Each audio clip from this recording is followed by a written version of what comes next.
Hello, good evening and namaste everyone. Namaste Swamiji. We welcome you all to Arva Yoga's Yoga Philosophy series. And today we have Swami Atmavidyananda Giriji from Kriya Yoga Institute, who is a disciple of Guru Dev Hariharananda ji and Guruji Paramhansa Prajnananda ji, and also a vice president of Kriya Yoga Institute. And last month, we heard from Swamiji about universe within, how the universe is connected with our bodies. And today we are going to learn from him about the fourfold goals of human life. So we welcome Swamiji on stage. Thank you so much, Swamiji. Thank you, Ma. Let us close the eyes, remembering the divine, omnipresent God. We'll begin with a prayer. Om Sahana Vavatu Sahano Bhunaktu Sahaviryam Karavavahe Tejasvinavadhitamastu ma vidvishavahai. Om Shanti Shanti Shanti. I bow to omnipresent, all-pervading divinity. I bow to all the saints and sages of all times and places. I humbly bow to lineage of Kriya Yoga masters. Feeling presence of divine, I bow to you all. Good evening and welcome to this series of lectures on yoga philosophy. In our previous classes, we have discussed about the evolution process, elemental creation, then representation of the universe within, how microcosm and macrocosm are one. Today we are going to discuss about the topic fourfold goals of human life. As human being, we are the best creation of God, and we are gifted by a beautiful body as the outer instrument, and the inner instruments are also given, which are four. We call them Antakarana Chatushtya. Four inner instruments are mind, memory, intellect, and ego. When we are given these instruments, and through these instruments, we enjoy the world. We get the perception, we get the experience of this external world, which is nothing but the presence of divine. In different names and forms, same creator is playing. So creation and creator are one. However, when we live in this world, we live a life full of activity. These activities are driven by intense or innate desires we all have. Desires lead our life in various directions, but how to live a successful life, a life full of love, happiness, at the same time, how to live a purposeful life. So our Vedic literature clearly provide the vision and guidance for a human being by providing fourfold goals. We can say four objectives of life. Chaturvidha Purushartha. And by pursuing these fourfold objectives, an individual can achieve fulfillment in life. These four objectives of life are known as the Dharma, Artha, Kama, and Moksha. Dharma is the principle which holds all of us together and practice of which protects us here and hereafter. All the actions must be in a disciplined way to fulfill our own life. Artha is earning of material wealth. Kama is, in simple way, is the enjoyment of sensual pleasures.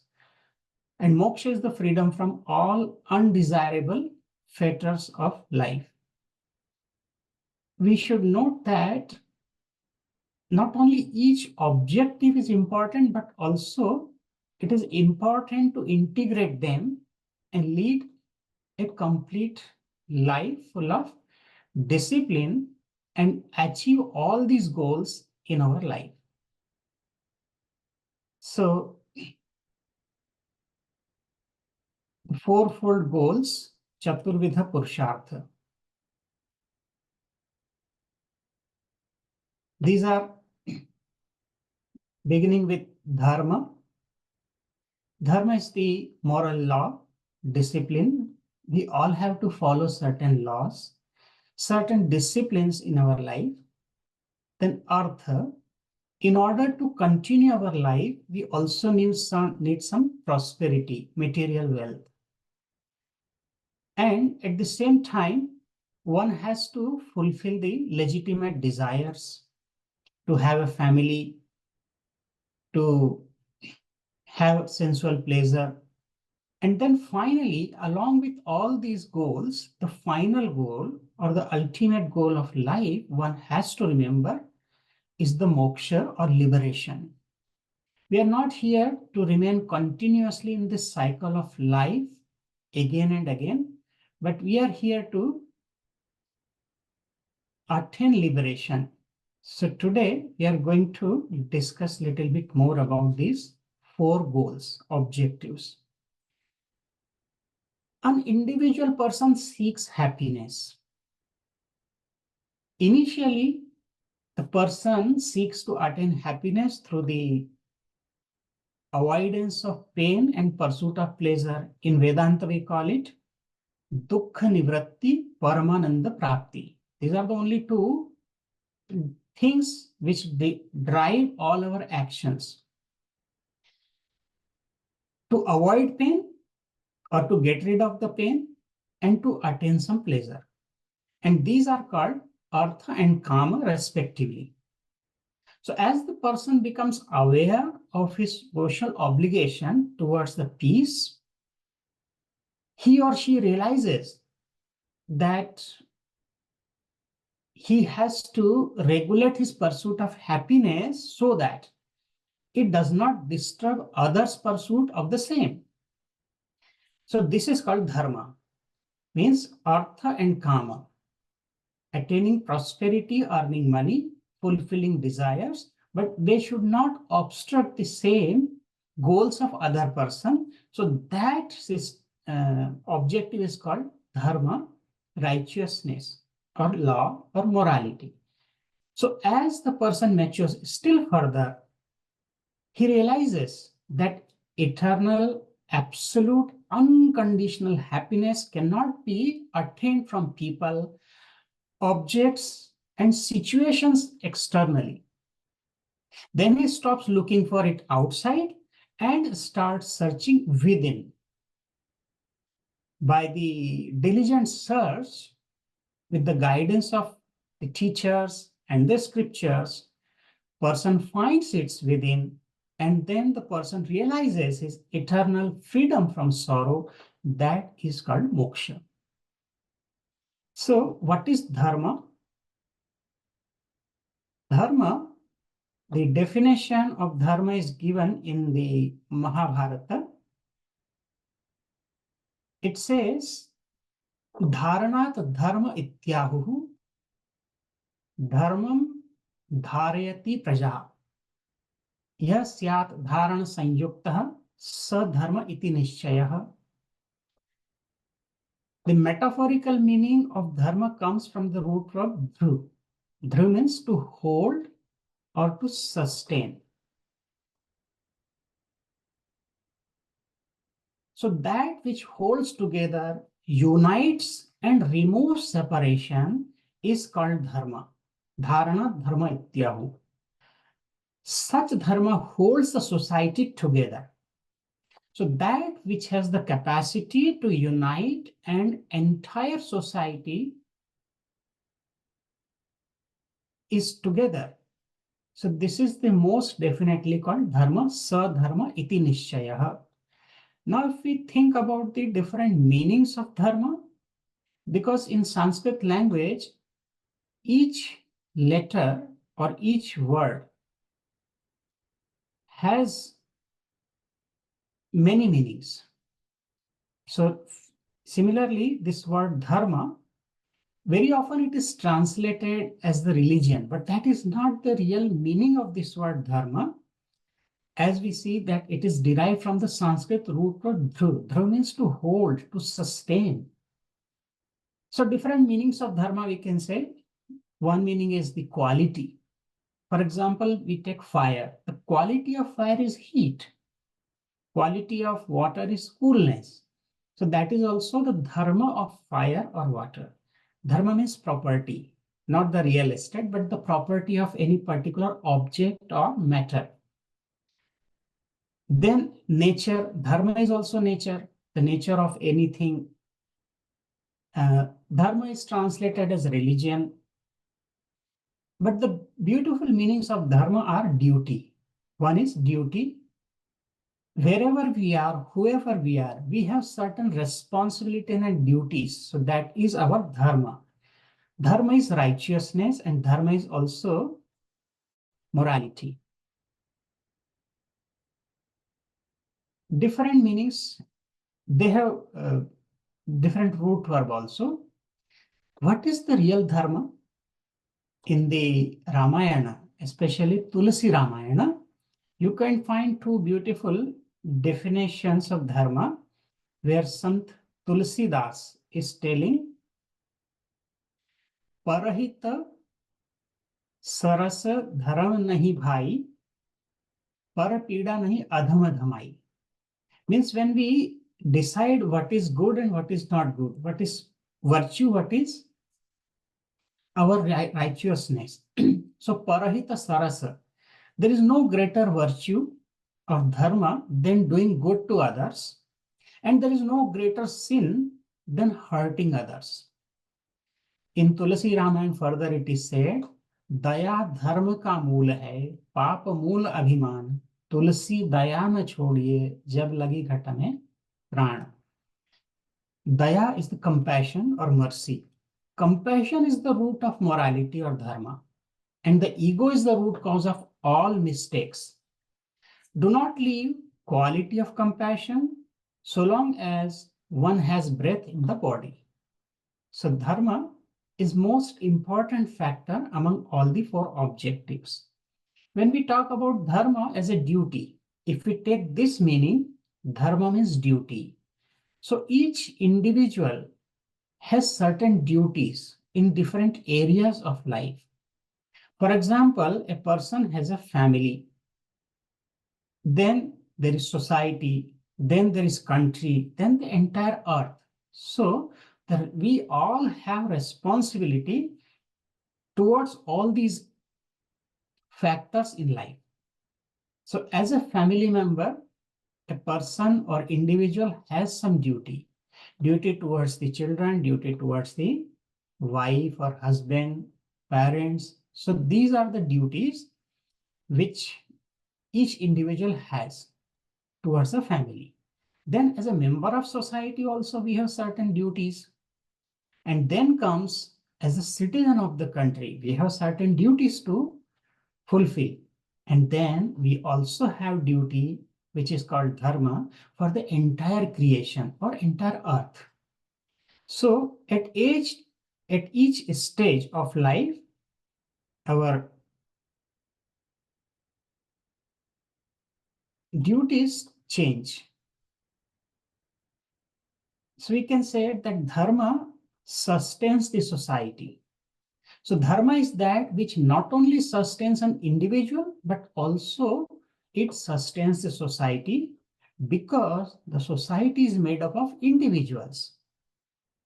So dharma maintains individual and the society, and dharma ensures well-being and progress of the humanity. And dharma is surely that which fulfills these objectives. It is seen that dharma is the framework for a harmonious functioning of the society. However, it is important that dharma has to be practiced by everyone in order that it will keep the individuals and society in harmony. It is said in Manusmriti, dharmo rakshati rakshitaha, means dharma protects those who protect it. If we do not protect dharma, then dharma will not protect us. And those who destroy dharma, they get destroyed.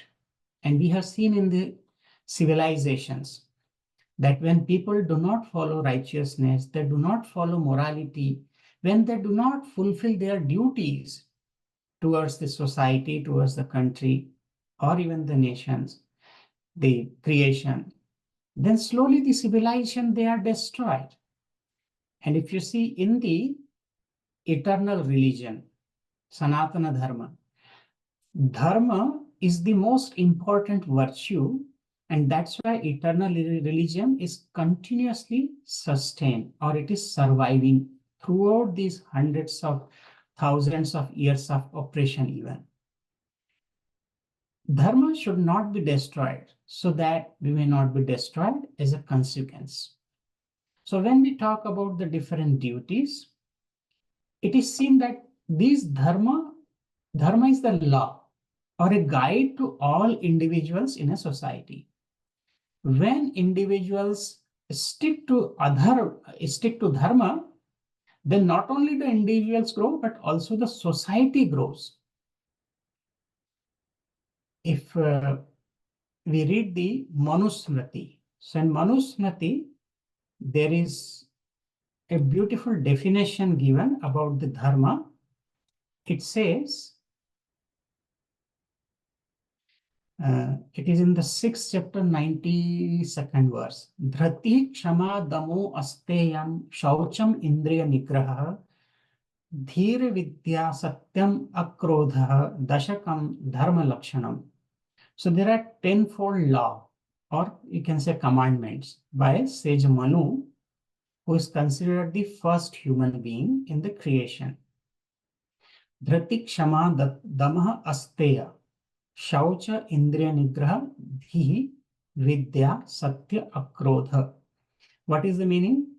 When we talk about dharma, we can divide it in two categories.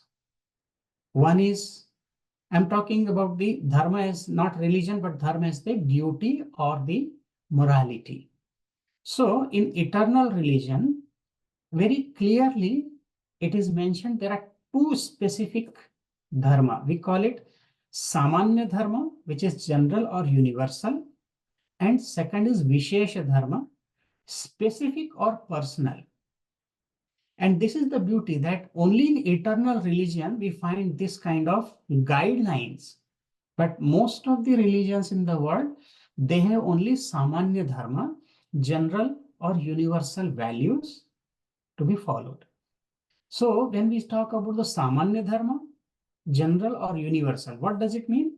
These are the dharma or the values we have to, or the morality, righteousness we have to follow no matter wherever we live. I mean, in any country, any gender, any class has to follow these universally. So these are the 10 which are mentioned by the sage Manu. Contentment, forgiveness, kshama, self-restraint, dhamma, non-stealing is called asteya, shaucha is purity, then indriya nigraha is the control of the senses. Then dhi means discrimination, but not external, discrimination between the permanent and impermanent, right and wrong action. And then vidya is the spiritual knowledge, satya, truthfulness, and absence of anger is akrodha.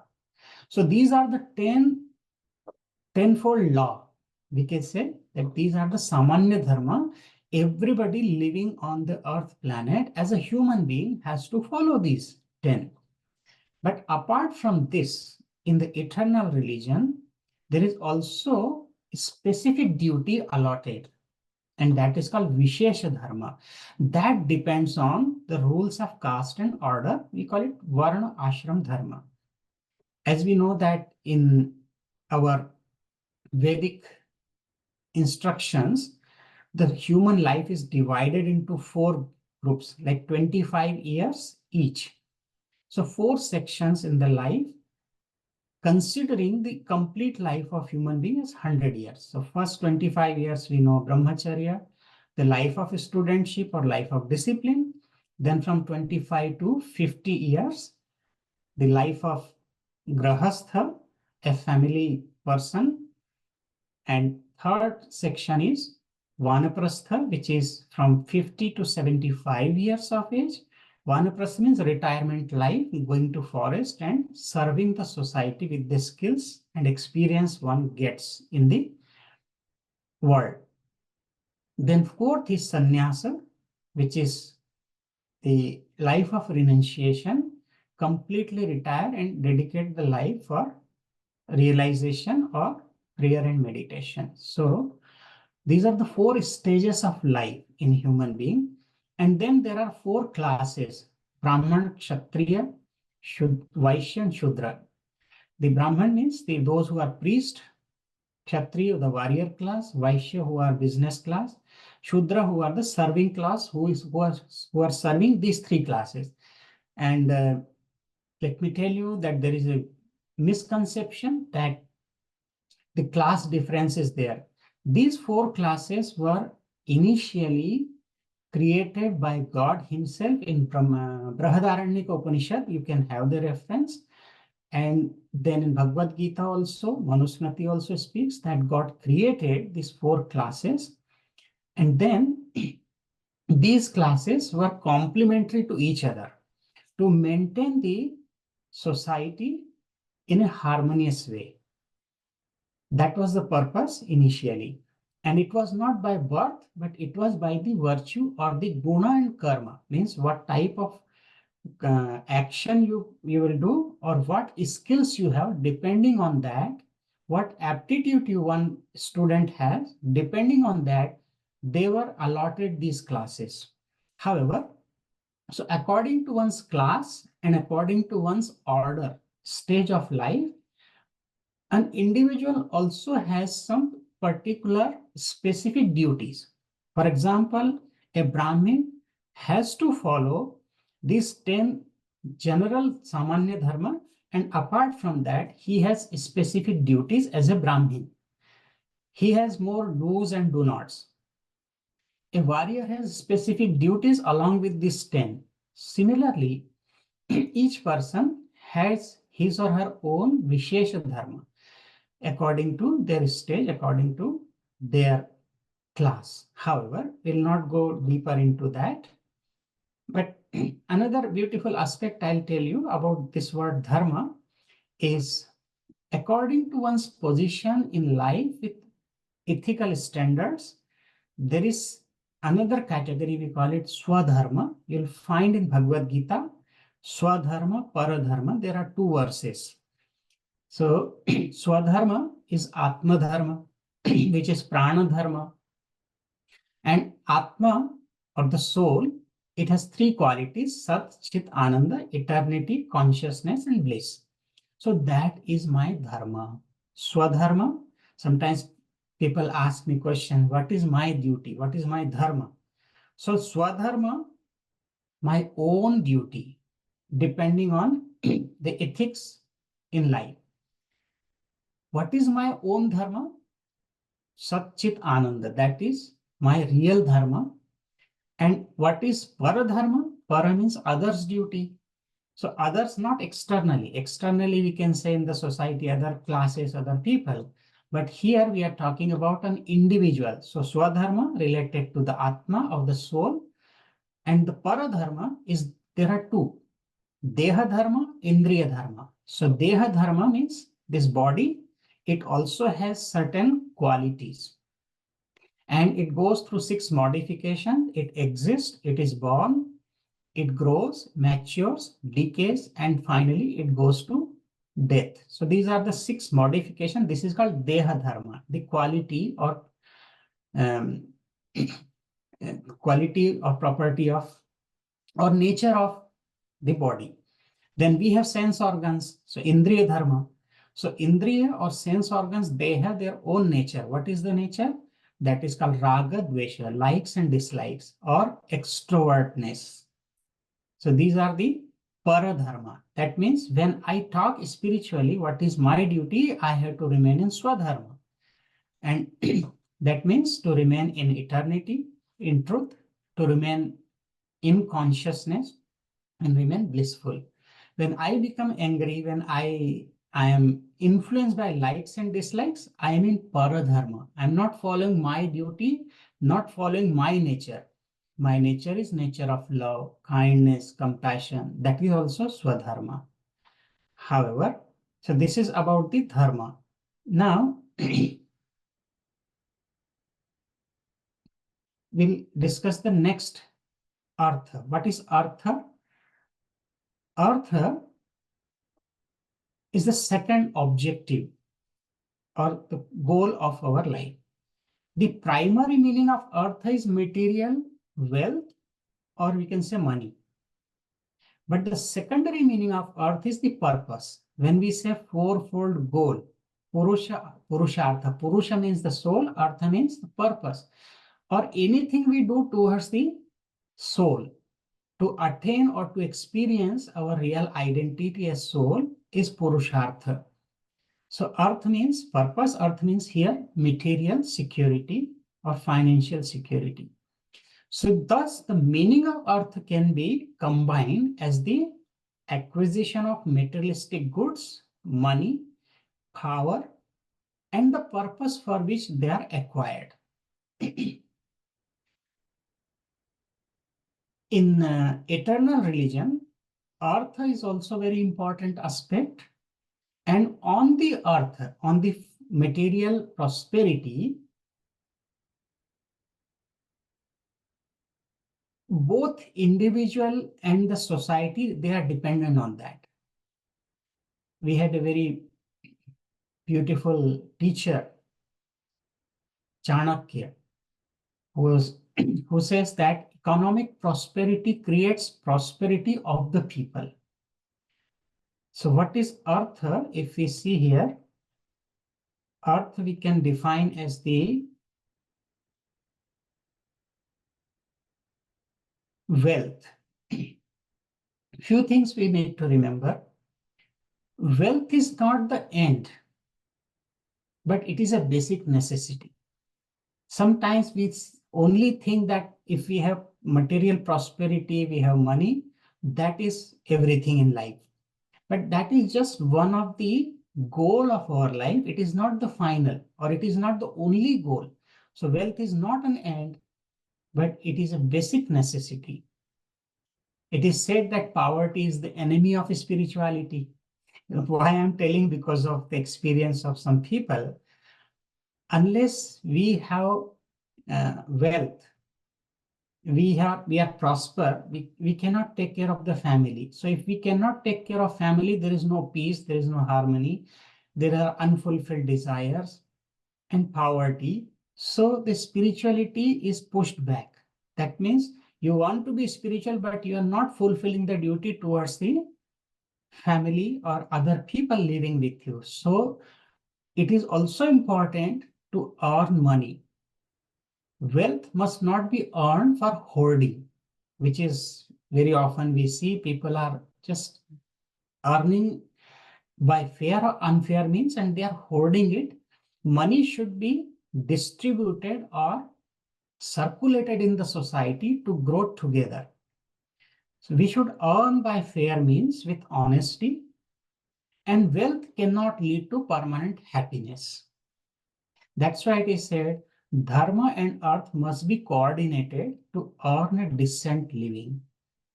We should earn money means we should have earth, but along with dharma.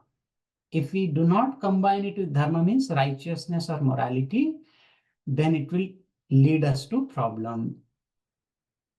By unethical means, we cannot become real prosper person. In Bhartrahari Niti Shloka, it is said in the verse number 41, Sah Panditah Sah Shrutavan Gunagyah Sa Eva Vakta Sah Darshaniyah Sarve Gunaha Kanchanam Ashrayanti. The one who has money is a noble, a scholar, a scientist, a speaker, and a renowned person, which proved that all the virtues lie in wealth only. So no matter who you are, in which class, in which stage of life you are, money is needed to sustain life. But remember, money is not everything. So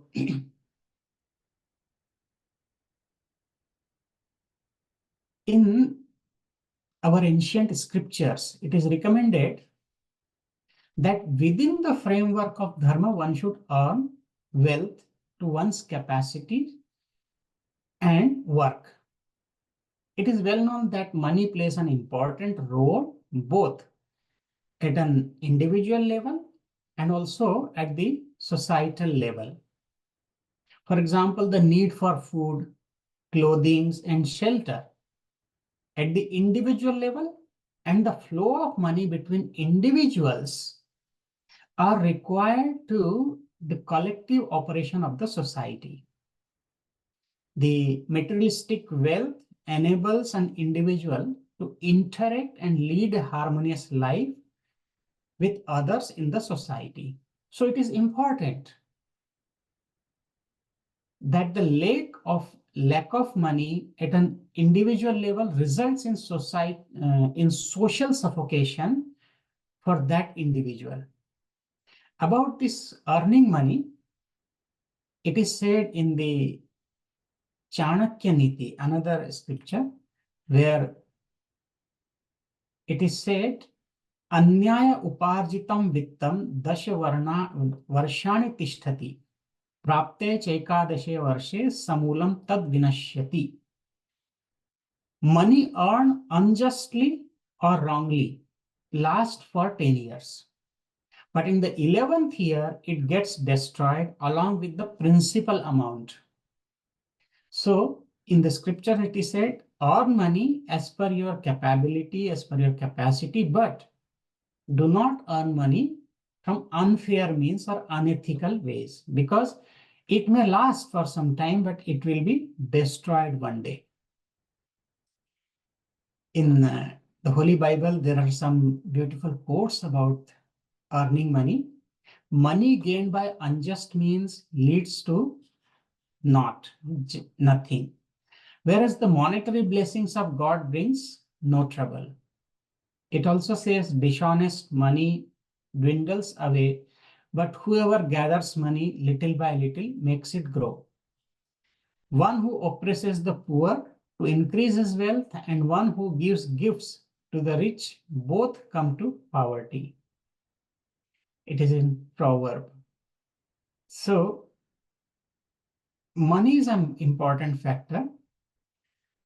Hindu philosophy recommends that wealth should be earned well through hard work and right means. And in the scripture, Vishnu Dharmottar Purana, it is said that 1/6 of the earning should be given as charity. So thus giving charity in Hinduism is considered as the spiritual action, and it is to be cultivated as spiritual value. It should be given without expectation for return. And the money should be given to a worthy person at a right time and a right place. However, money is important, but we should earn money through fair means. I'll tell you one very important, interesting fact. When I was in my college days, And then I finished my college, started a job. During job time, I got a beautiful or good offer from another professional company. And it was my habit to ask or take guidance from my spiritual mentor. Anything happens, I would take his guidance. So I went to my spiritual mentor and asked him that this is an opportunity. I have been selected. I appeared for an interview, job interview, and I was selected. And this is the status. So he said, "What do you want?" I said that I'm not interested because I have to leave this place and I had to go to another city, another state. And he said, "What are the pros and cons?" So I told that, yes, I'm going to get better salary. I'm going to get a better position. But why should I go? He said, "Why should not you go?" So my reply was that I know from childhood that I was going to be a monk. So what is the need to earn money? So he sweetly scolded me and he said that you should earn money as per your capacity. And then he quoted a verse from Bhagavad Gita. And that still is in my mind, a beautiful but practical teaching I got that day. So my spiritual mentor told me that in the Bhagavad Gita second chapter, I think it is the fifth verse, where Lord Krishna is telling Arjuna and scolding him, and then Arjuna is telling, Karpanya dosha upahat swabhava prachami tvam dharma sammudha chetaha yatshreya syat nishitam rohi tanme shishyaste aham shadimam tvam prapannam. He's telling that I don't know from where this defect of miserliness has come to my nature. I am taking refuge at thy feet. Please guide me, discipline me. I am your disciple. However, in this verse, this word karpanya dosha, what is it? So my teacher asked me that what is karpanya dosha? It has come from the word kripanata, means miser. So I said that miser. He said, who is miser? I said, one who has money but does not want to give away. He said, no, that's not the only meaning, because this teaching is in the battlefield where Arjuna is going to fight with enemies, with Kauravas. So where is the question of money? He said, miser means krapana. Who is krapana? He said that one who has the capacity to do something, but he is not doing it. Then he explained, he said, look, how many people appeared for the interview? Yes, there were more than 50. How many were selected? I said only 2. So my teacher said that you got this opportunity to earn more money. Not everybody got it. And also God has favored you. God has blessed you. So you have the capacity to earn more, but you are saying, oh, I don't want. So you are exactly making the mistake of being a miser like Arjuna. He said, do not commit this mistake. So I again argued with him, but what will I do with money? Then I had to be a monk. He said, no, you must earn money as per your capacity. But who told you to keep the money for you? He said, God has given you capacity. God has given you also the opportunity to earn it, but do not keep it for you. There are students who cannot afford their education because of the shortage of money. Why don't you help those people who need it?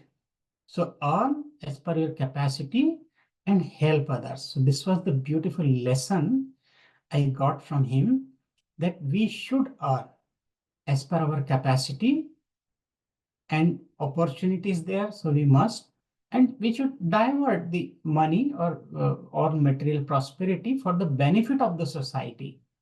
So this is karpanya dosha. I remember many times when the students ask me now that, oh, I don't want to earn more money, I want to meditate more. Yes, you should meditate, but if there is opportunity, then you should also take it and do something good for the society. Not everybody is privileged to do that. However, let's come to the next, third one. What is the third objective of our life? That is called kama or desires. What is kama? It is said kamyate iti kama. Kamyate means desire. We want something. Remember, this word kama, it has two meanings. One is the desires, or we can say more than two meanings. Desires, passions, emotions, or also you can say kama, and drives.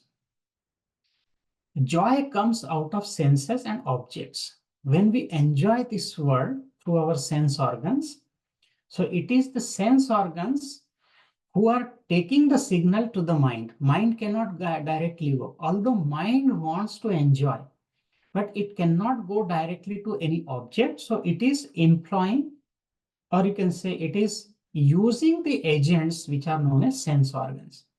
And through those sense organs, the mind is enjoying. So joy comes out of senses and the objects.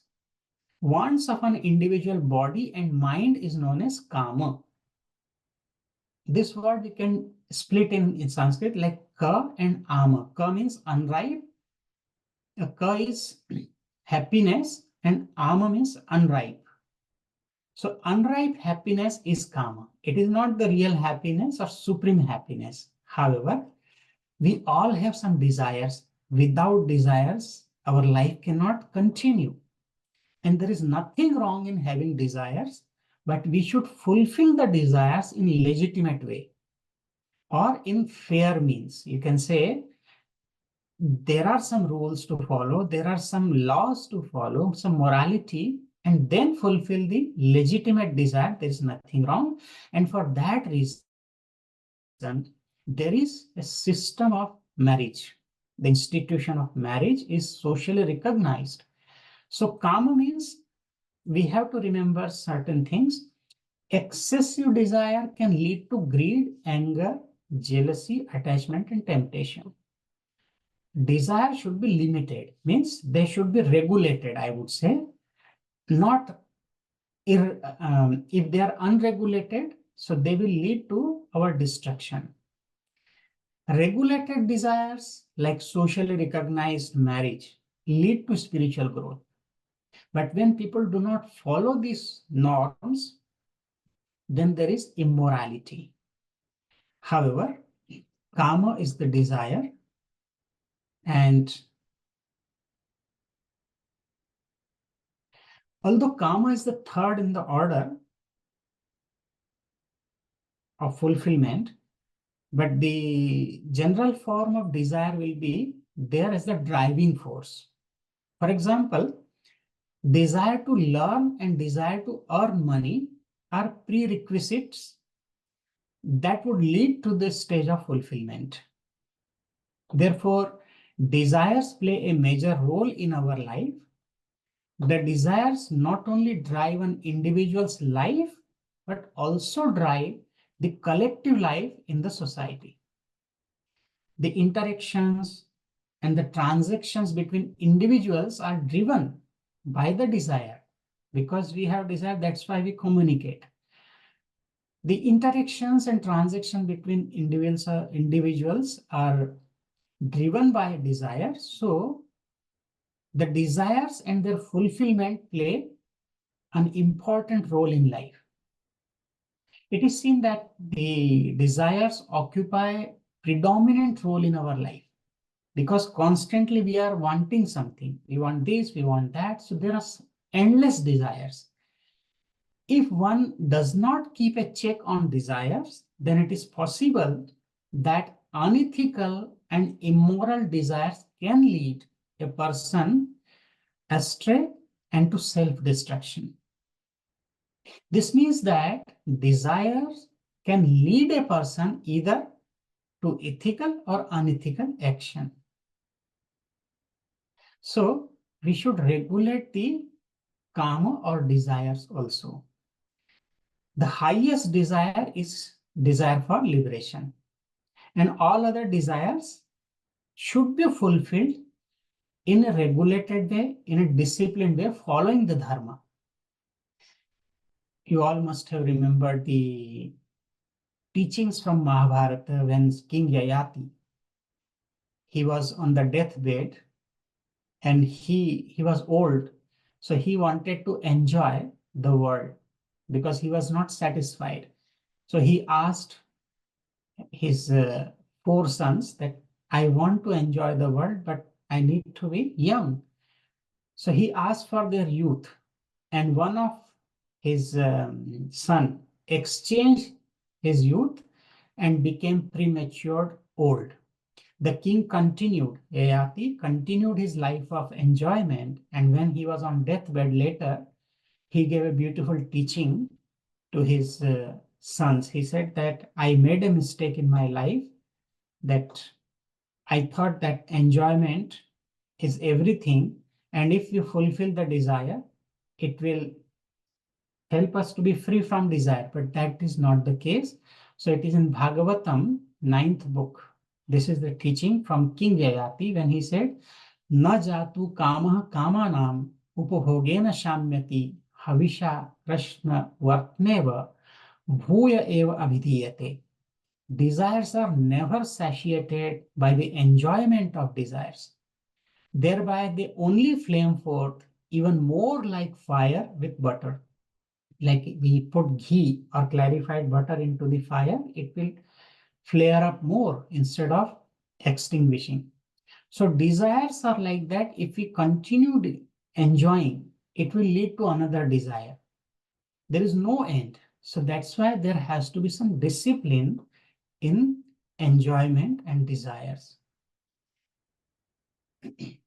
So desires are not bad because they lead our life.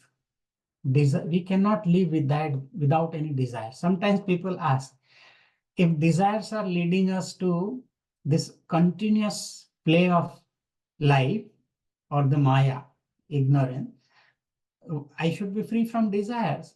So long as we have the body, we have mind, we cannot be completely free from desires. But yes, we can transform our desires into highest desire. Lawfully following the morality or dharma, righteousness, we can fulfill all the legitimate desires, and at the same time, we can transform all our desires into the highest desires of liberation. Then there is no problem. In Bhagavad Gita also, Lord Krishna has said in the 7th chapter, 11th verse, that I am the desire that does not violate dharma.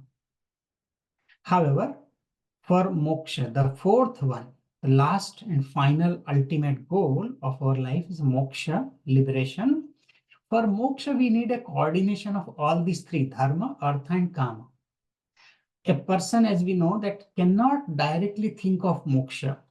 When a person goes through these stages of life, following morality, earning money, fulfilling desires, and then the time comes, he finds that there is no fulfillment. Whatever he has enjoyed has not really given supreme happiness. So the person turns inward, and then he finds the path, he finds the teacher, and then he follows this path.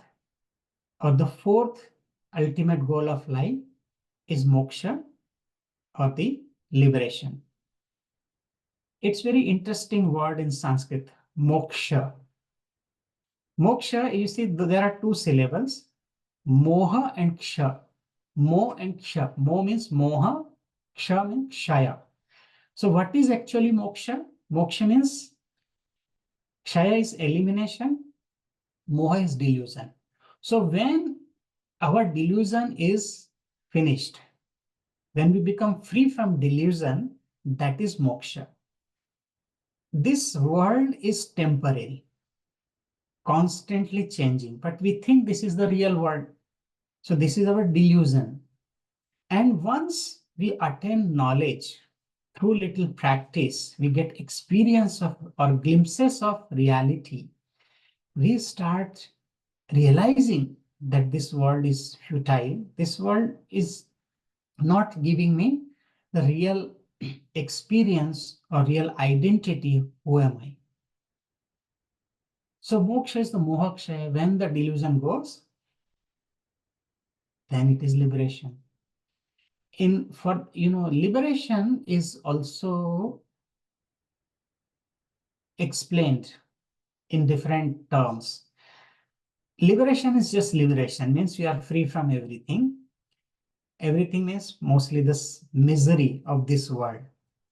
The yogis, they call liberation as mukti. They are striving for mukti, means it is liberation. Buddhists call it nirvana, enlightenment. Christians, they call it salvation.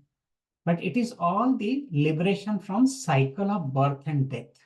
In our concept of Vedic concepts, liberation or moksha is the freedom or completely freedom from cycle of birth and death. So long as we are coming again and again, we are born and reborn, we are still in the world, suffering, miseries. So happiness, unhappiness, pleasant, unpleasant, it follows. But we want to be free from all these limitations of body and mind. So that is liberation. Here I want to clarify that liberation is not equal to, or moksha is not equal to going to heaven. Because in many religions, going to heaven is the ultimate goal. But in the Vedic tradition, in eternal religion, going to heaven is a temporary state, like going to vacation. But one has to be reborn once the virtues are finished. So liberation is not heaven in our eternal religion. It is completely different. However, in Bhagavad Gita, it is said in the 5th chapter, 28th verse, Yatendriya mano buddhihi munir moksha parayanaha vigatecha bhaya krodha yah sada mukta evasa. And thus controlling the senses, mind and intellect, the sage who becomes free from desire and fear always lives in freedom. So real freedom, real liberation is when we become free from any more desire and we become free from fear. And what is the fear? It is the fear of death. Yogis, they conquer this fear of death because death is only for the body. There is no death for the soul. Soul is eternal. It is pure consciousness, pure energy. The body is born, body will be destroyed. Body goes through the pain. There is no pain, no suffering for the soul. So yogi is free when he attains this knowledge that he is not the body, he is the eternal soul. Anyone who becomes free from desires and fear attains the liberation. What is the ultimate goal? So this term moksha means a total freedom from the bondages which cause miseries and sufferings. Moksha would also mean spiritual consciousness that will elevate a human being to become free from dualities such as miseries and pleasures, birth and death, and so on.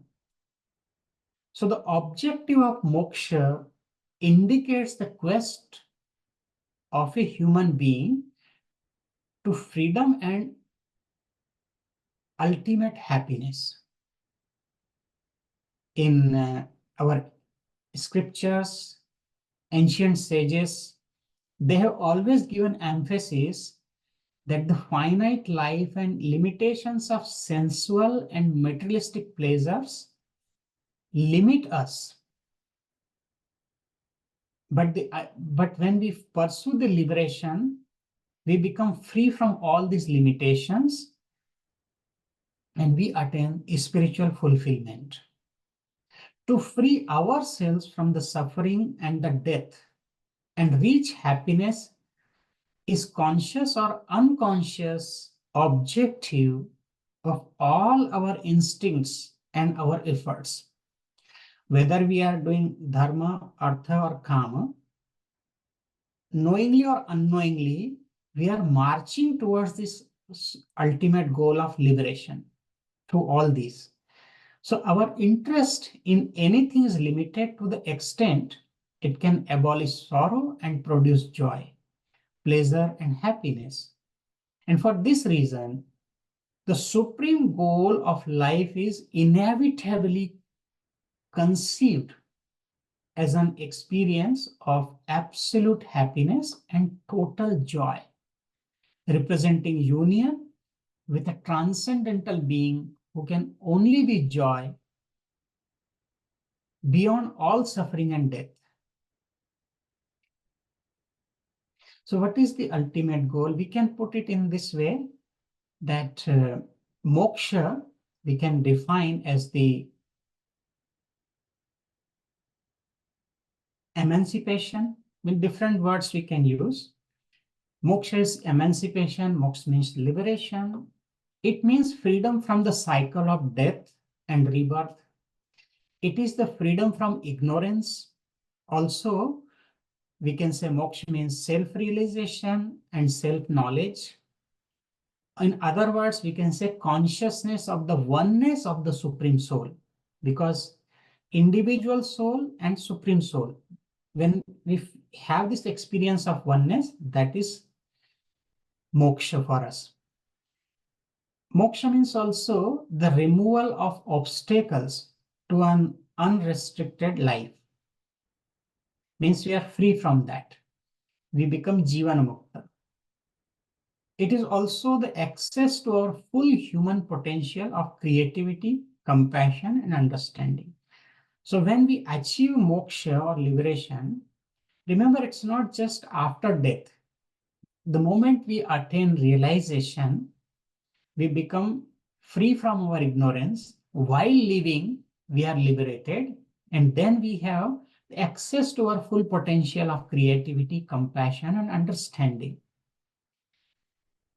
I'll put in another way that moksha, according to eternal religion, our Vedic concepts, each time a soul is born into a better life, it has the opportunity to improve itself further and get closer to ultimate liberation. And that is the reason there is birth and rebirth, reincarnation theory. So each time there is an opportunity for soul to move further towards the ultimate goal. And this liberation is called moksha.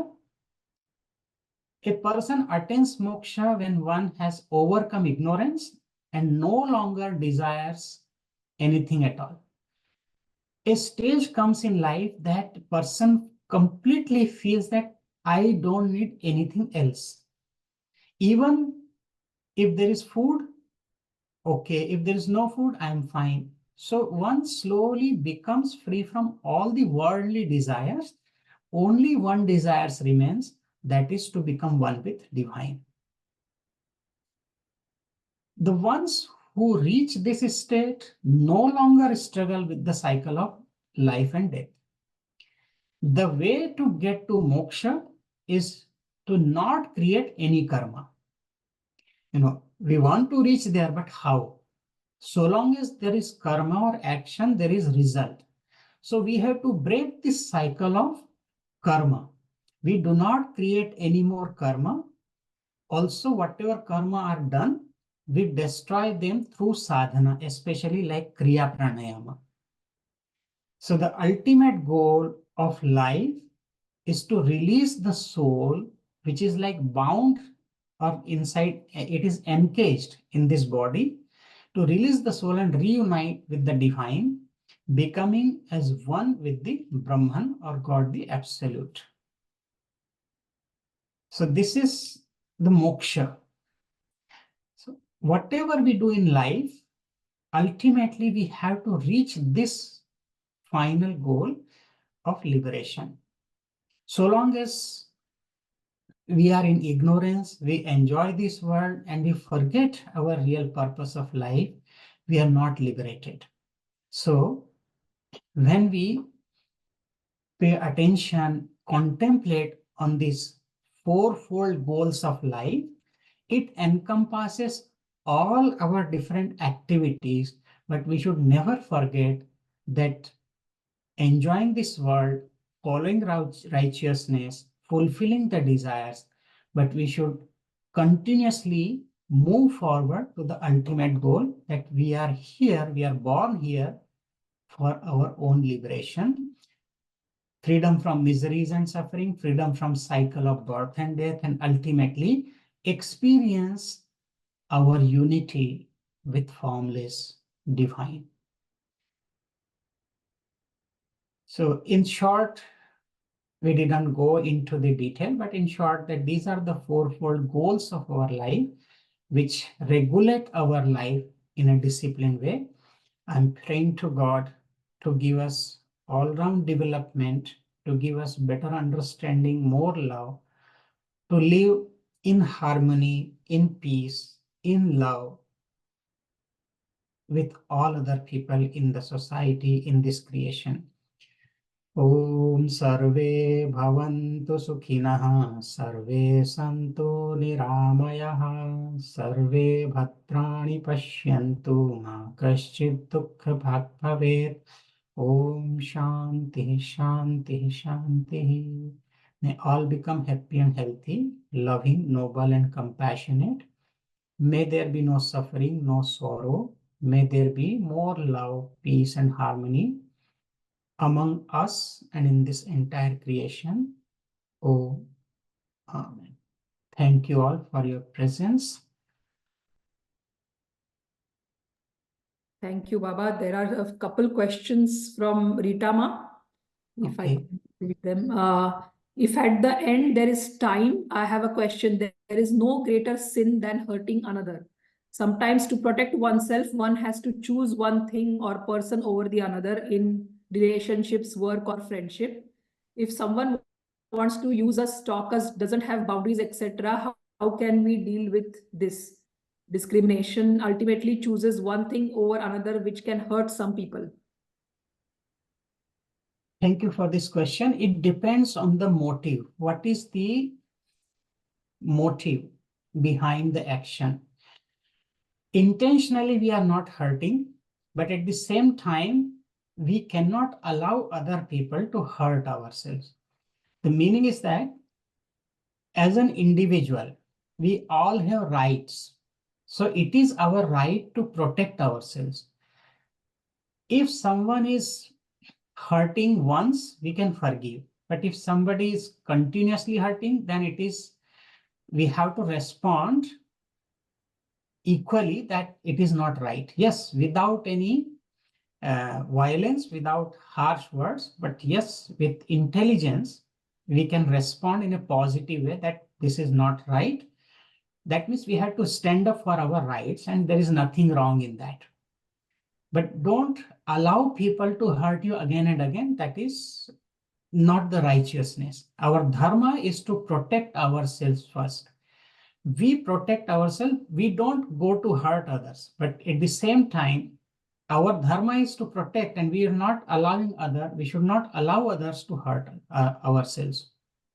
But in workplaces, in offices, sometimes you have to take some action which may hurt someone, which is, practically, let's understand it clearly. We are doing the duty.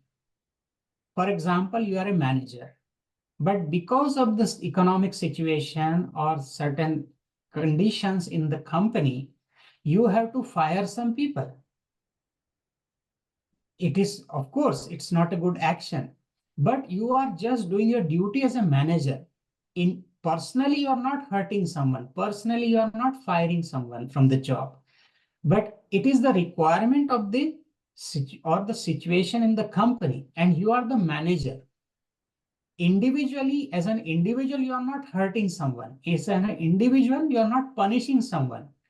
But compassionately, you are telling the person, So there is nothing wrong. You are just doing your dharma. Again, it is the duty. So as a manager, you have a specific duty to take care of your company. So in that case, it is not considered as hurting someone. And if someone want to use us, stalk us, doesn't have boundaries, so that person must be told with a firm, determination that, look, these are the boundaries. Please do not cross the boundary. If the person is crossing the boundary, then definitely you have the right, and that is your dharma, to retaliate, but with compassion, with love. The intention should not be to hurt, or the intention should be protection, that I am protecting my rights. And for that, if I am speaking something harsh, that is not considered as sin. That is to protect yourself, your duty.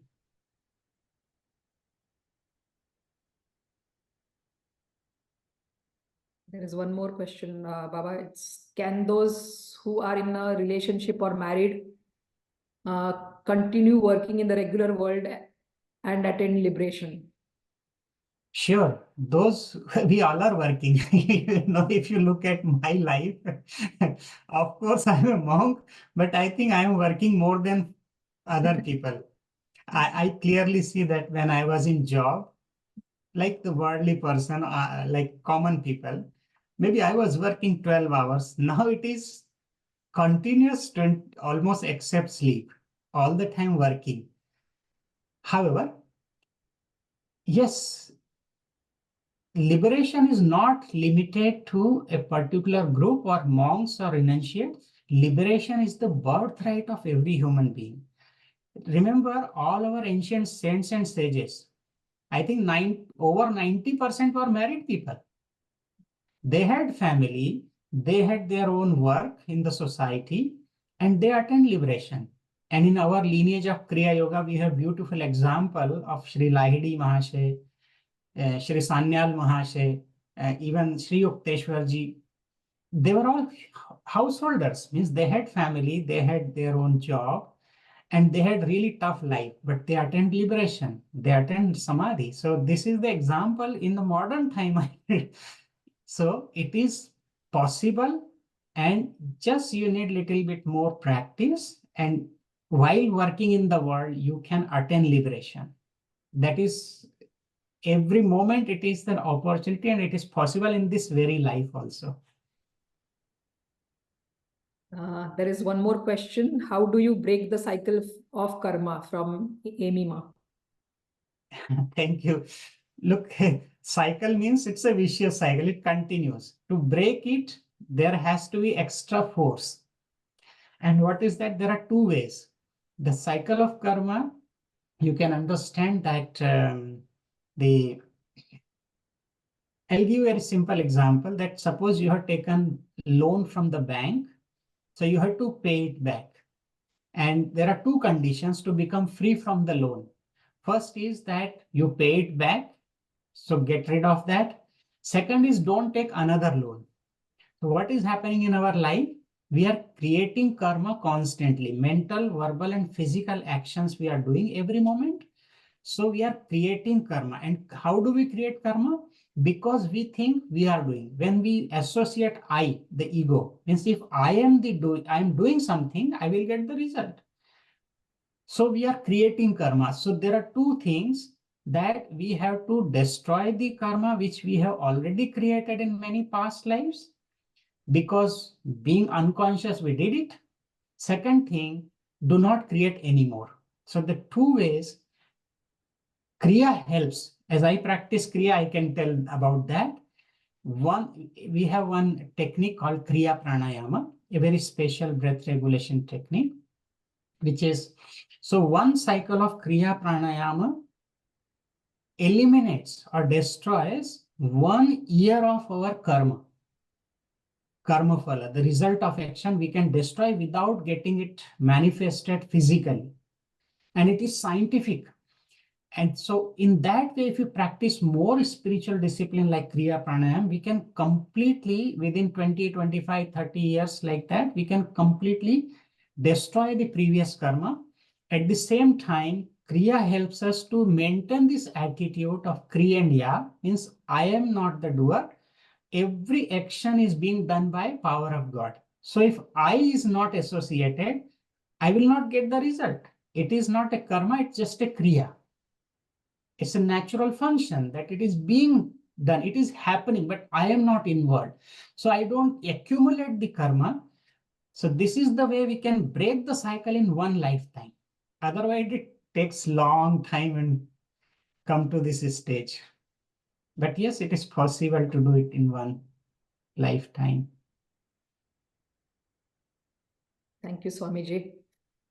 As always, it was a wonderful session, and I hope everyone took advantage of it. And if you want to repeat the session, the recordings are available on Kriya Spiritual Masters of YouTube channel, as well as Arva Yoga YouTube channel.